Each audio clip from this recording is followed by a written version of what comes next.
Hello all and welcome to another exciting Snap session with me. In this session, we'll be going over editing and manipulating a VideoFX template. I will try and break it down to master settings, recordings, timeline, and effects. To start with, I will do an overview of the master settings page, and we can go from there. Okay, you can write your answer here.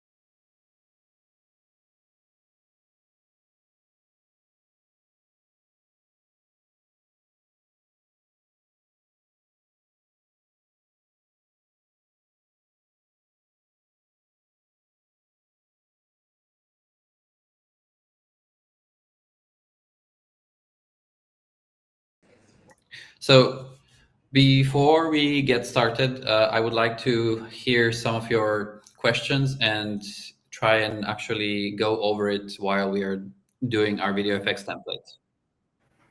Hi, Neil. Hey, how are you? Good, and how are you?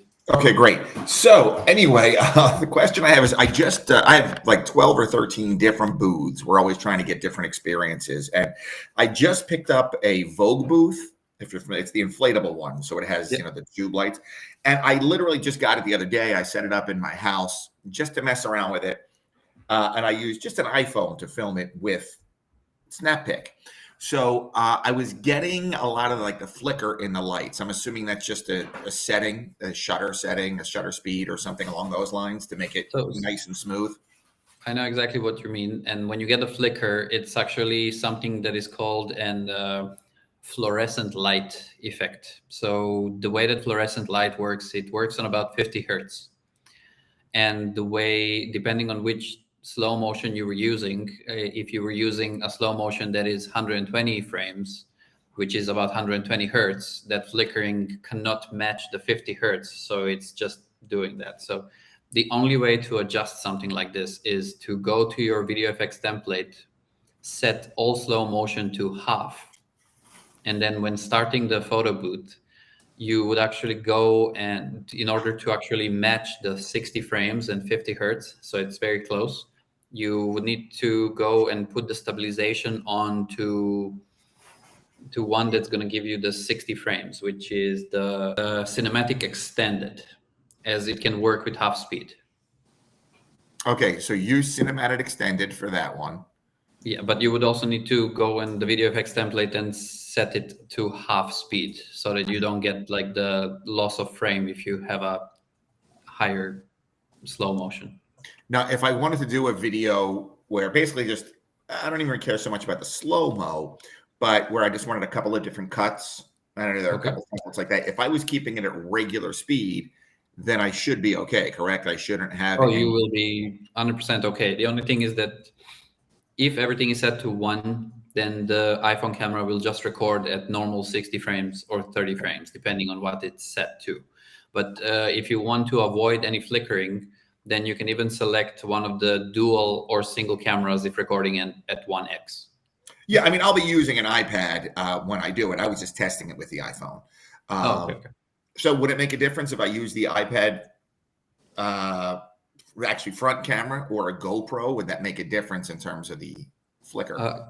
No, it won't. Okay. Even if you use a DSLR and record slow motion, it will still do the same thing. Yeah. That's what I thought. Okay, great. Thank you. Not a problem. Does anybody else have questions? Hi, Steve. So you broke up a little bit when I think my connection was a little unstable. I think I got it figured out now. Can you go over that again? What settings? Because I use a GoPro for mine. And I was wondering if you can, and I've had the same issue with flickering lights before. So what setting do we go to smooth that out? So flickering settings is very complicated because it happens because of the environment light. which is the fluorescent light. Now you would need to go into VideoFX template and then to the timeline. Oh, and then you need to check all the up recordings so that none of them go under half speed. Okay. And then once that is done, you would need to go and set the camera stabilization to cinematic extended, and that will make the current frame rates drop to 50 or 60, which will then stabilize the light flickering. Okay, thank you. Not a problem. Hi, David. Hey, Damir. Okay, I am unmuted. Hey, everyone. So really quick, you mentioned cinematic and then extended cinematic and frame rate. That's a little new to me. So can you tell me the frame rate for the cinematic versus extended cinematic? Okay, so when using slow motion on VideoFX, so I'm not sure if you guys will be able to see my phone here. Probably not. Let's see if I can switch that off quickly. Okay. All right. I think you can see now. So it says standard, cinematic, and cinematic extended. Now, when you click on cinematic extended, you can see that the maximum slow-mo selected stabilization becomes 4x. This is right here. So that 4x means that cinematic can actually do a 1/4 slow motion. If you put it on cinematic extended, it can only be able to do 1/2 slow motion. So anything over that, it will start to glitch.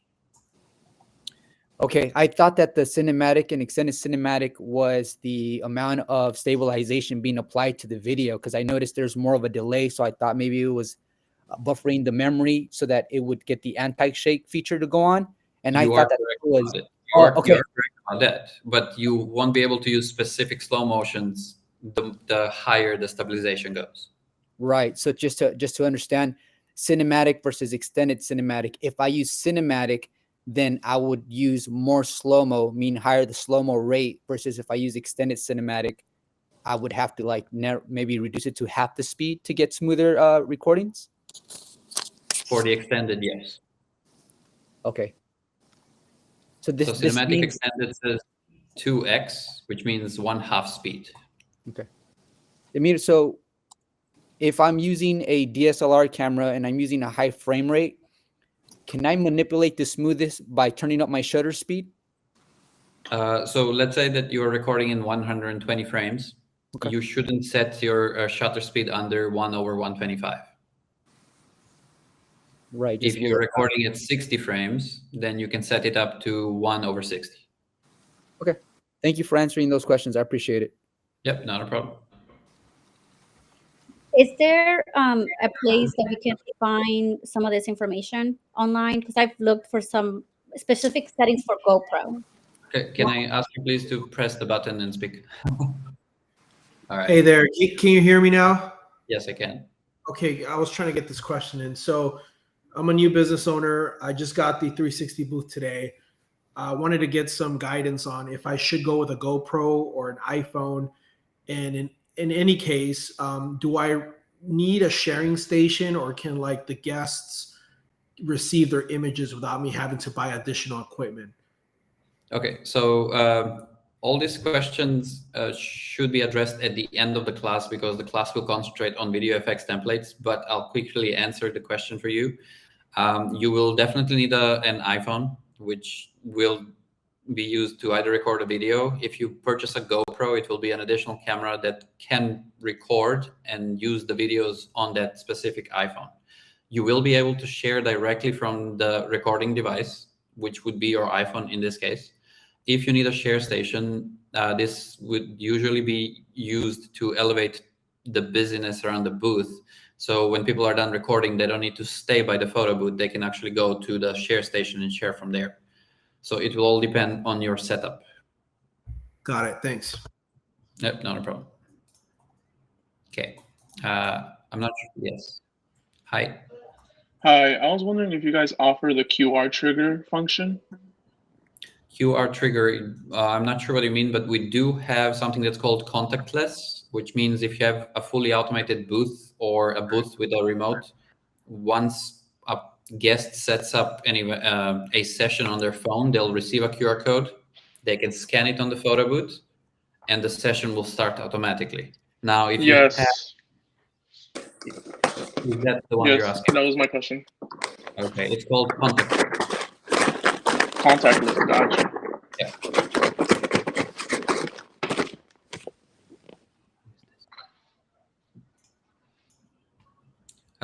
Yes. Hi.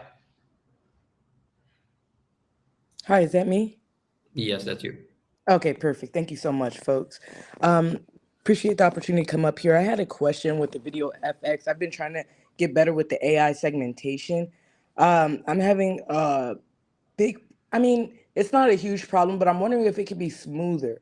I've tried to like block out the background, like kind of create like a little green screen room for the 360 to kind of help the AI not have to take so many things out the back. But even this last time, I had it in like a canopy tent, like a 10 by 10. So it had all white walls around it, and it still had like a little bit of issue, like really framing the character, right? Or the person. So I'm trying to figure out how to go about that. So depending on which device you use, when I you use the start, iPhone.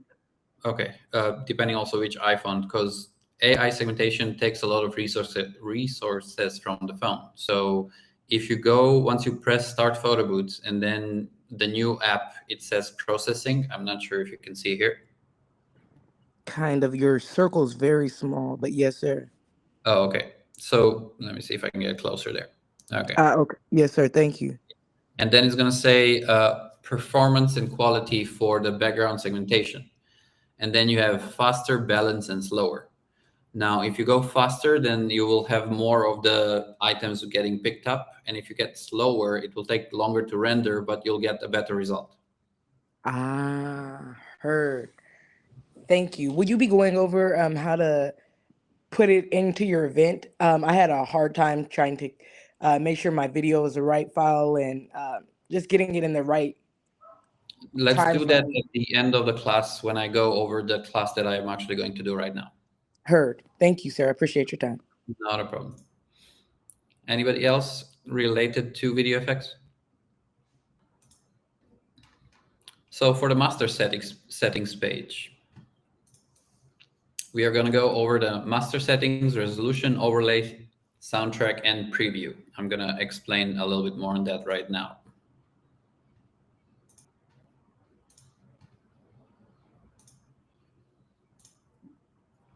So we're going to start from here, and we're going to start with resolution. Now, it's very important to note that resolutions are important. When it comes to resolution, this will most of the time depend on the client and what it will be used for. If it is used for social media, most commonly used sizes are portrait and square. It is very important to use the correct overlay size as seen in the resolution to prevent videos from rendering slowly. When it comes to the output frame rate, it is again very important to know what it is going to be used for, because an example would be Instagram. Instagram doesn't like 60 frames, which means if it's set to 40 to 60, they will actually re-encode the video. The video will lose on the quality and it will not look good. So if you are using it for Instagram or any social media, I would rather recommend setting it to normal and having a 30 frame rate export. The supported overlays, we have PNG files that can be transparent, MP4 files that can be transparent as well. You would use a Snappic VideoFX media tool to convert an MOV transparent file to an MP4 transparent file. If you don't have a Mac, then you would contact us on the live support chat and we will be able to assist you with converting that file. And then APNG, which is not recommended, it is supported. And then you can also create a MP4 must overlay, which I will actually show you how to create in Canva once we go to the once we are done with the explanation of this page. Preview can be an MP4 file, and it will need to be under 10 megabytes. And then when it comes to soundtrack, the soundtrack can be MP3 or M4A. The recommended file that Apple prefers would be the M4A file. And as I have seen some MP3 files, when you upload them, they actually don't work. So once you convert them and re-encode them to M4A, they just start working. You will be able to upload a file up to 5 megabytes in size.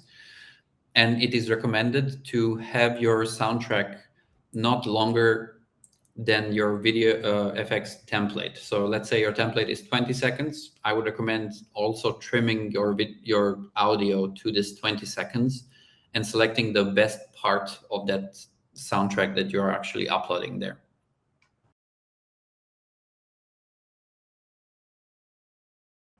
I usually work in Photoshop, but for this class, we can try and do Canva. What I've created here is called a masked overlay. So you would have two files, which is an overlay, which would be this file, and then this one would be a masked file. So you would then upload one to the overlay and one to the mask. Now you would need to have Canva Pro in order to do this, because well, you can also do it in Photoshop, but in Canva, they allow you to actually change the color of the phone and of the screen, because if you change the color here, this needs to become black in order to be transparent. So for example, here you can see that that phone is actually white except the blank screen that is black in the middle. So what happens is whatever is black on the mask will actually become transparent on the final video. So I have downloaded this, and I will just quickly reshare the other page, and we can upload these files right now. Just find them quickly.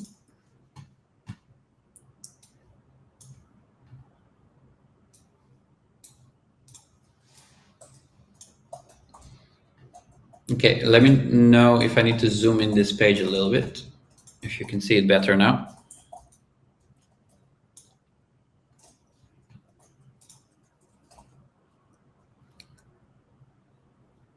Okay, so now we have added it as an overlay and as a mask. I'm just going to quickly go to the timeline and show you how that looks like.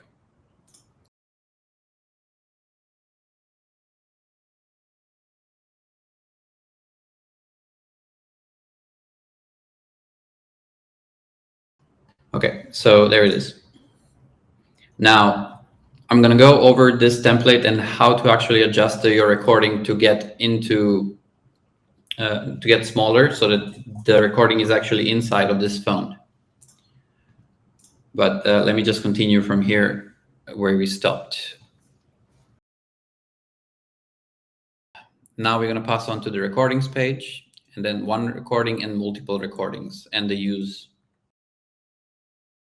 So when it comes to one recording or multiple recordings, this will all depend on the template that you're creating. So what is important about the recordings is this is where you set up the length of the recording and the amount of the recordings. So for example, if you have a single recording, it will record the duration of 8. And please don't mix the recordings versus the output file. Recording tab is used to split the recordings if necessary. Most common example will be the confessional template, as it can split into different questions. Second example is if you would like a template with multiple recordings, well, you will capture a video of 2 or more guests and then make the transition between them, which means if you have it on auto start, it will auto start the second recording. So it would need to be off. So for example, in this case, we have 3 recordings, we have 3 different couples, and we would like to put them all in the same template and then transition them.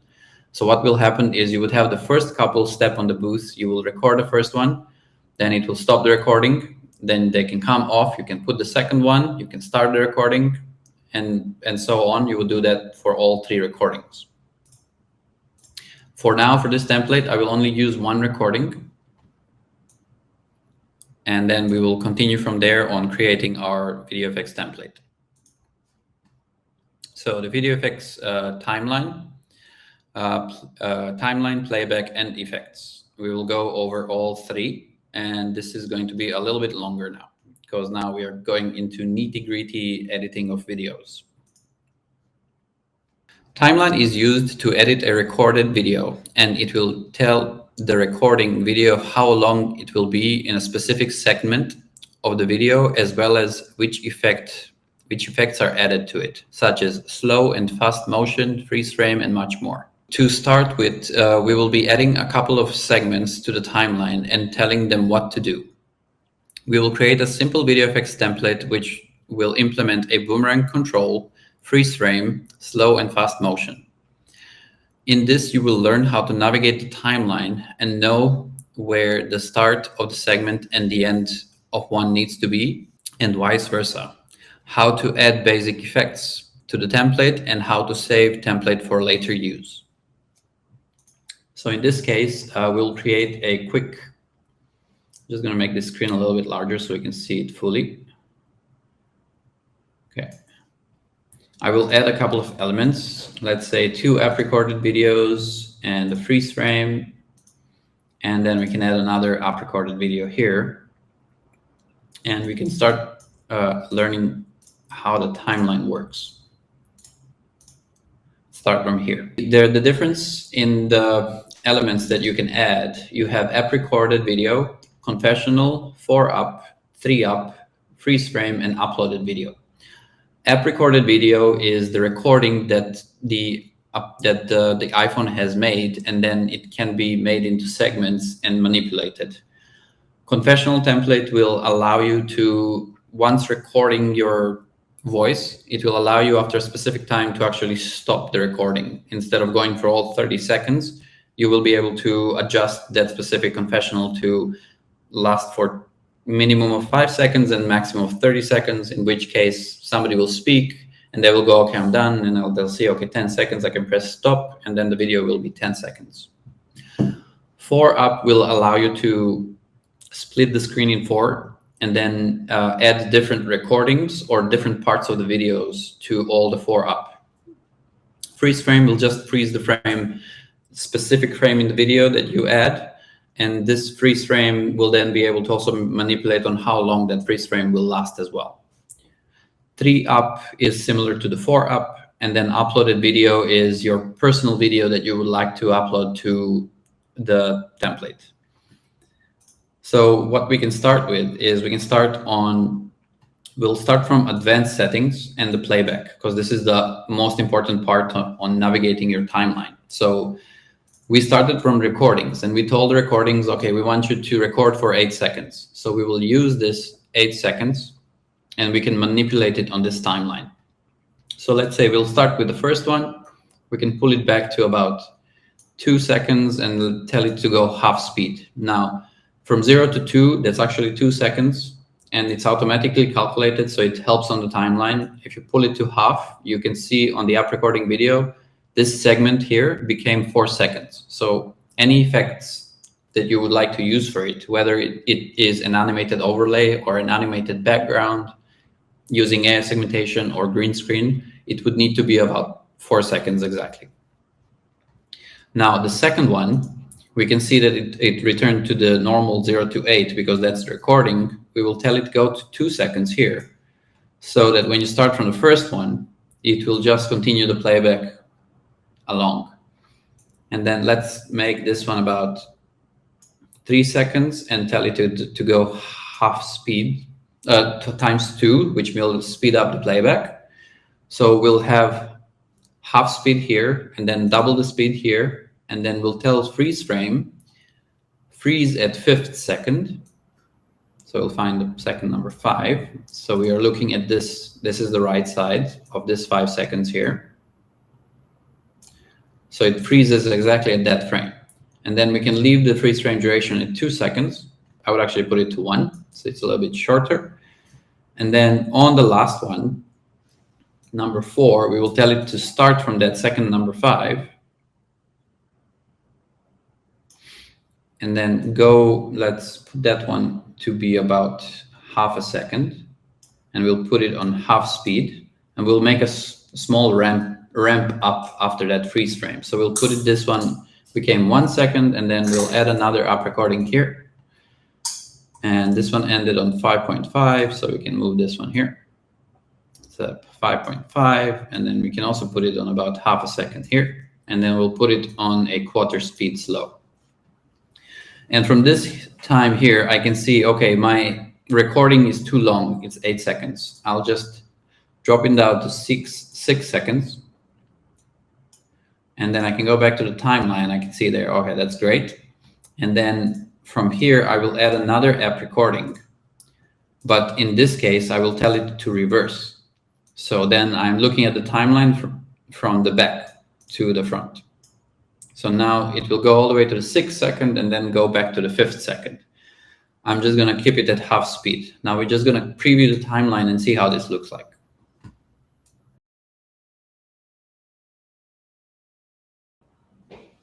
I'll overlap it a little bit so that you can actually see what happens. So you can see it goes slow, fast, freeze frame, and then again slow, and then slower. And then it's going to go backwards.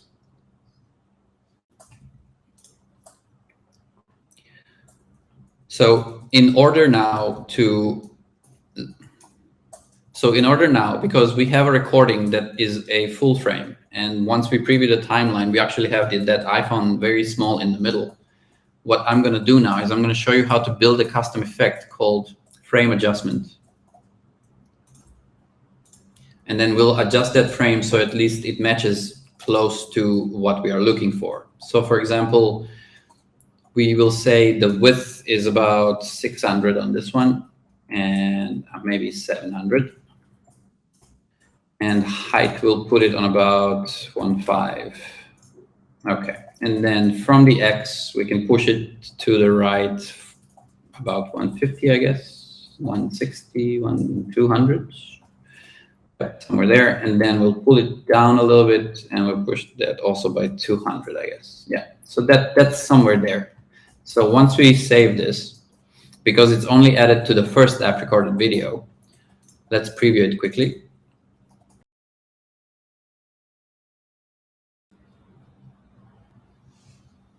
Okay, so now you can see that I have moved the video backwards a little bit. So once I play it, we can actually see the full size of the subject. And then you can see on the next one, he's zoomed in, and then on the next one, he stays zoomed in.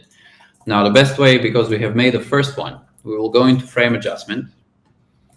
We will name the frame adjustment to something clear, FA1. And I will click it here, save to effects library, and then save it. And then once we go to the second app recording video, we can go to the library, saved, and then we can find it here. And then we can add it to all the rest, one by one.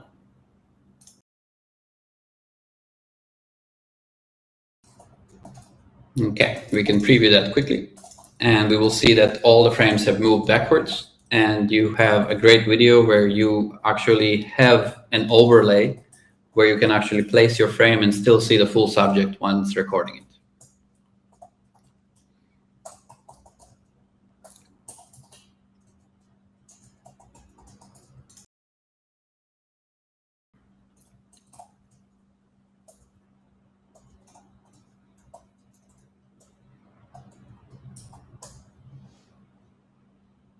Now, I'm going to show you a cool trick for that freeze frame. So let's do the freeze frame here. I would actually like to extend that freeze frame to 2 seconds now. And then we'll go to edit this effect. Frame adjustment is good. We are going to add a new effect, which is pan and zoom. And with the pan and zoom effect, what we can do is we can tell it to zoom in on a specific part of this video, which is around his, when he shows us the glasses. So we're going to click save here. And then we're going to see if it zooms in right there. I like to preview my videos to be sure if I need a small adjustment of that. And then I'm going to show you how to actually zoom it in slowly and then zoom it back slowly by using keyframes on the pan and zoom.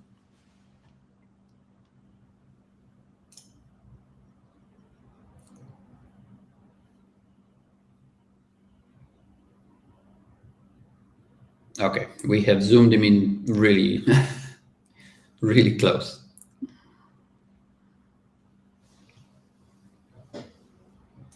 Now, what we will do for this exact frame is the frame adjustment and pen and zoom don't work well together. So I'm just going to remove the frame adjustment because we don't really need it there. But what we'll do here is we'll add 2 keyframes. Now, once we play here, we can see that the keyframe is moving. So I want first keyframe to go back to the original full screen. And the second one will zoom in. And the third one will go back to the original again to zoom out. All right. So this is what's going to happen. Great. So let's preview that timeline.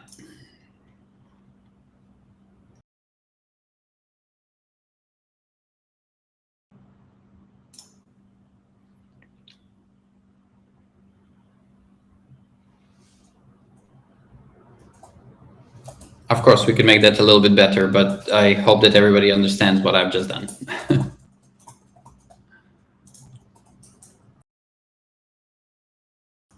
Now, in order to save this template, what I would usually do is I would write here a name of the template. I'm just going to put my name, and I would go save to the library, which means everything you have done so far will be saved into your library. And if you make a mistake with the template, you will be able to go and reload it again back to the template side. So for example, if I would go into the mirror timeline and I'm like, okay, the first step recording is great, I can delete it, second one deleted. I want to work on a freeze frame because I want to see how it's going to look like. I can close everything else, and then I can have faster preview on the timeline. And then I can just save the effect that I created here and add it to the original template. So for example, for this one, pen and zoom. I like the pen and zoom, but I wanted to do something else. For example, let me do recording overlay, which will use the original recording. We can tell it to be the same length and same distance. So it's going to be a freeze frame on the 5th second for 2 seconds. Effect, recording overlay. We'll tell it it's a freeze frame. You need to be on second number 5. And then duration is 2 seconds, which was actually right here. Great. So now once this is done, we can manipulate the recording overlay. What I wanted to do with it is I actually wanted to add an effect to it. Let's add AI segmentation. And inside of the AI segmentation, after masking, yes. Okay, alpha stroke, white, let's make it red, make it thicker, and let's see how that looks like.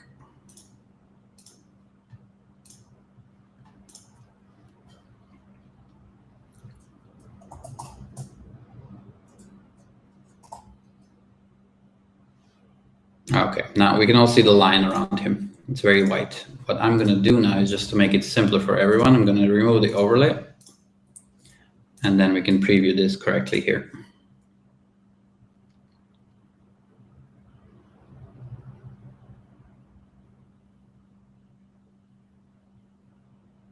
Okay, there we go. We have added the alpha stroke. Now this alpha stroke, you can also animate it by using keyframes. Once we go into the alpha stroke effect right here. One moment. AI segmentation, yeah, for after masking, and then alpha stroke. So we can add the keyframes here, and then we can tell it, okay, white, become red, and then go back to white. And so it will be 2 seconds of the whole animation, that's correct. And then we can preview the timeline.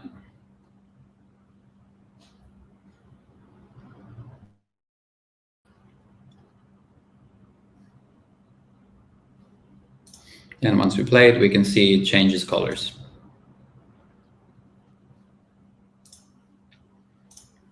Okay, now, if you like the effect you have created right now, because I've changed it a little bit, I would just call it alpha stroke 1.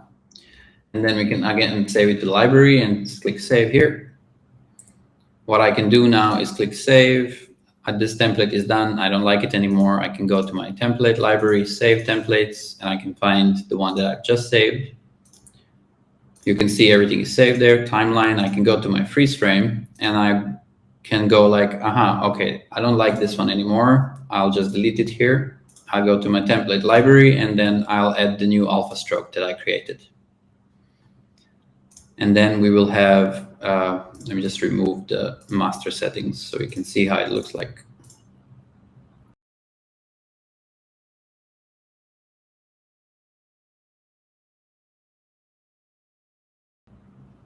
Okay, so you can see the frame adjustment, how we have adjusted the frame. It's moved back a little bit. And then once it goes in a freeze frame,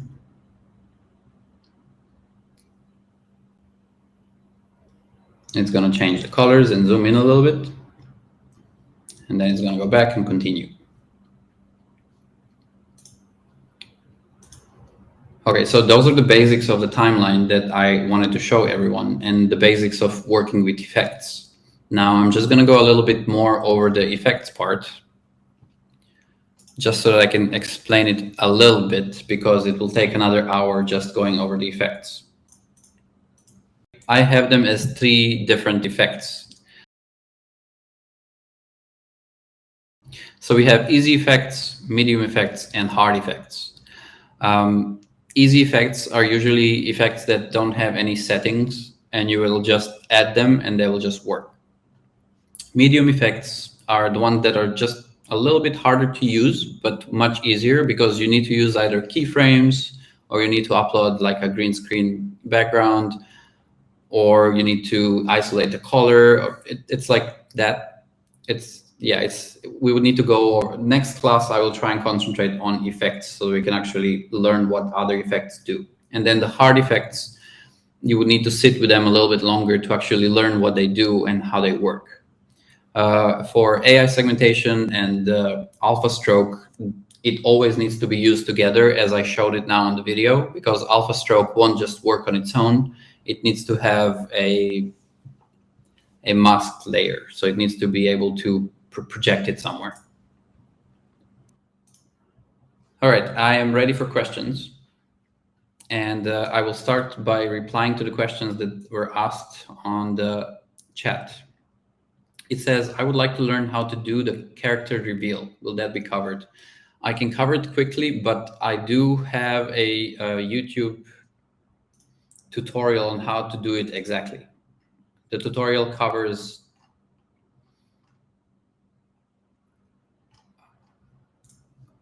the exact template and how to do it.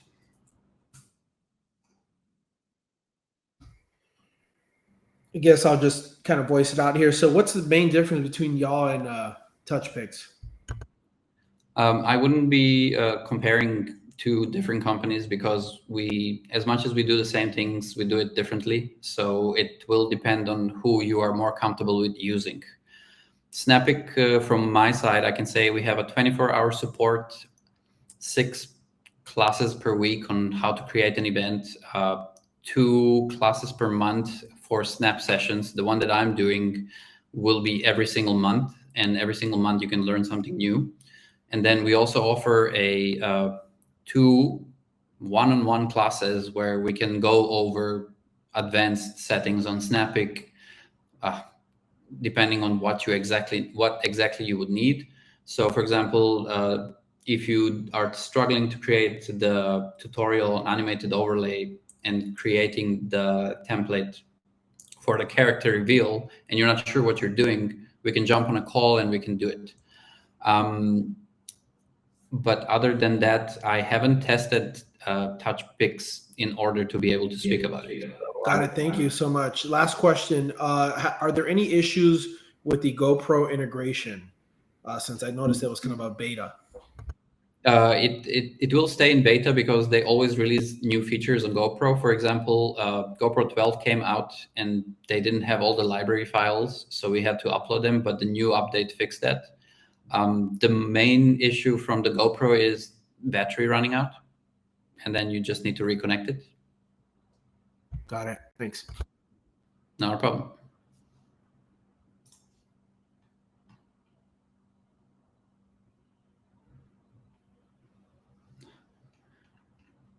So,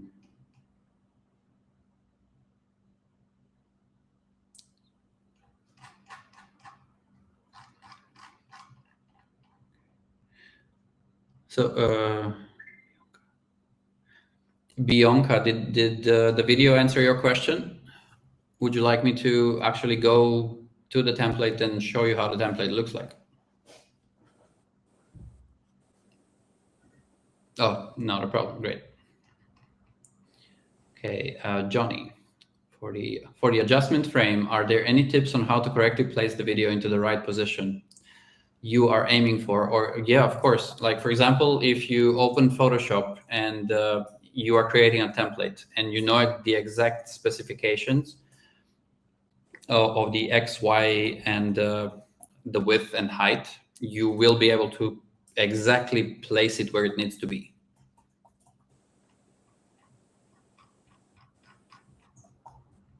Oh, not a problem.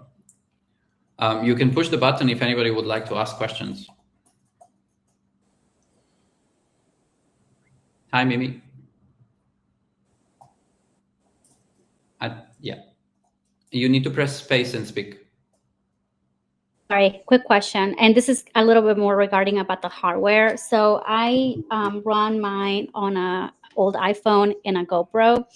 And I've noticed that my old iPhone, that battery doesn't stay on as long. So I bought I guess an extender for it, but it doesn't work with this hardware. Doesn't work, and this is Apple. Doesn't work with the iPhone. Do you guys have something that you use that you can charge your iPhone and keep it plugged into the GoPro at the same time?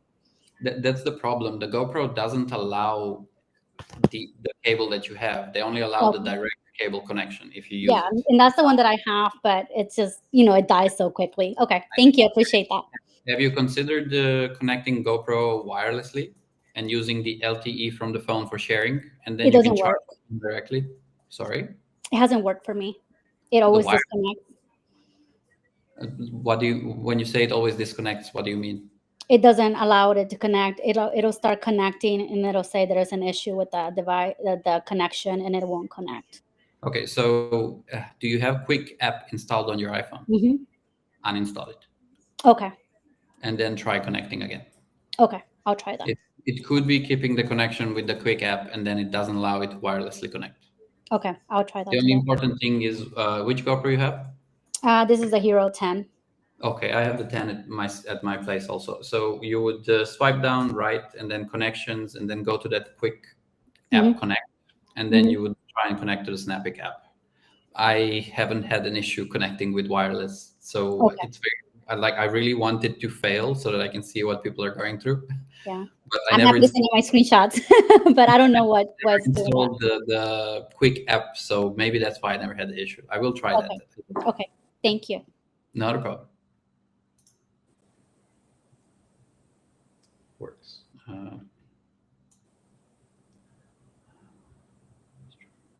I just used the GoPro 11 and it was flawless as well. Thanks. Yes. Can I have the best quality for 360? Which camera on the iPhone should I choose? So Shanice, how can I have the best quality for 360 videos? Which camera on my iPhone should I choose with the software?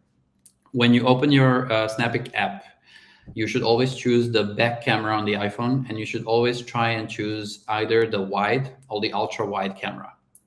Both of them should say 8x next to them, and this will be the best cameras to use. Now, the best quality, I do have an article for that, which I will add to. Sorry, let me just find the article quickly and I will get back to you right now. So this is the article that I recommend everyone follows, because it's very important when setting up an iPhone to know how the shutter speed works on the iPhone. Now, if you're using the 120 frames and if you would like your videos to be smooth, it's very important to set the iPhone to manual and then set the ISO to 100 and shutter speed to 0.008. And this is on manual. Once you set that, that means that your iPhone camera is set to 1/125 shutter speed, which is a DSLR term, and the ISO 100. And this will make the clear image. Now, if it's too dark, that means that you don't have enough light. But the article goes over this in more detail.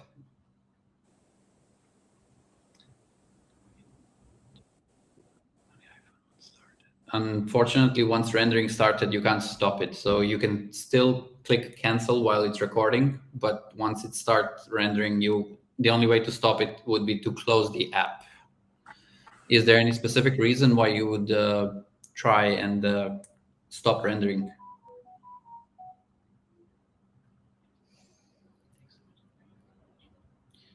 Thank you, Shanice. MJ, I will be right with you.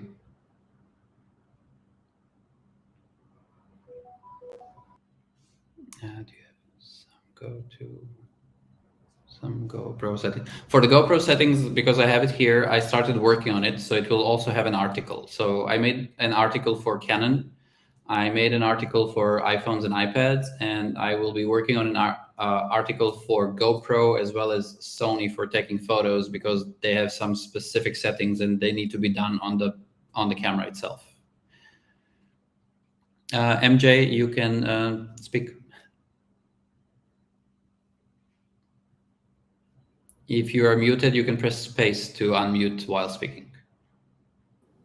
Thank you. No problem. So I've just upgraded to a DSLR to iPad situation.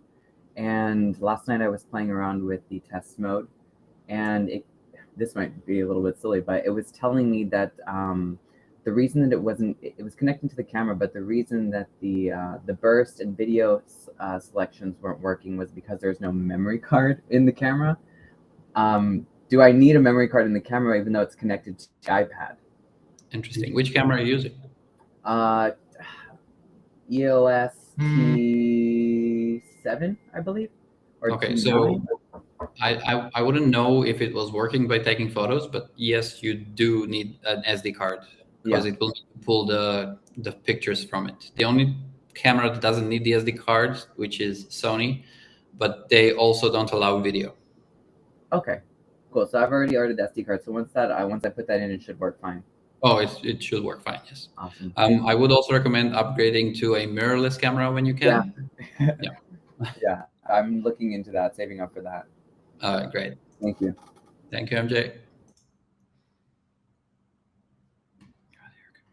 For battery life on the iPhone, what do you recommend? For the battery life on the iPhone, the best recommendation is to purchase a battery pack and then connect it to it. Now, it will depend on how your equipment is connected and what you're using on the best setup.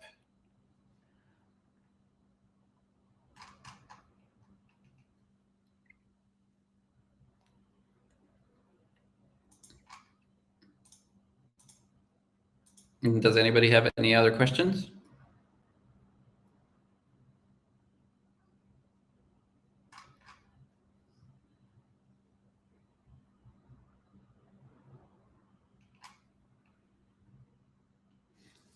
Okay, I can see nobody else has any questions. I'm going to go to the next page. Next page will be a competition time for a voucher. Now, the price didn't change here, but the voucher is actually $69. And in order to participate, you will need to switch on your cameras.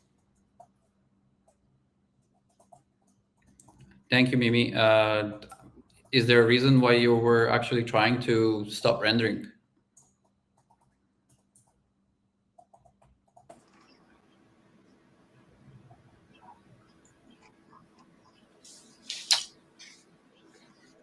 Okay, is everybody ready? Did everybody switch on their cameras?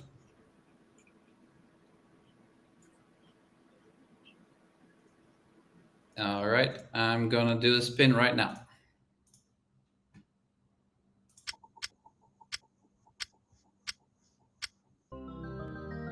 Rose. Thank you. Thank you, Rose. Please share your Snappic user email on the chat line so that I can copy it, and then I will add the credit to your account. Thank you. Yeah, thank you too.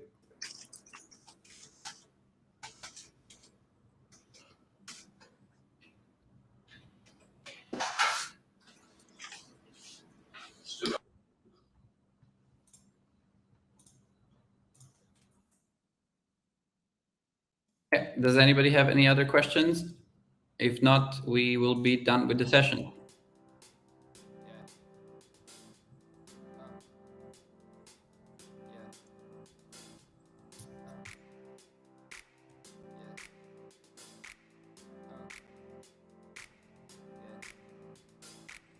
Thank you, guys. Have a good one.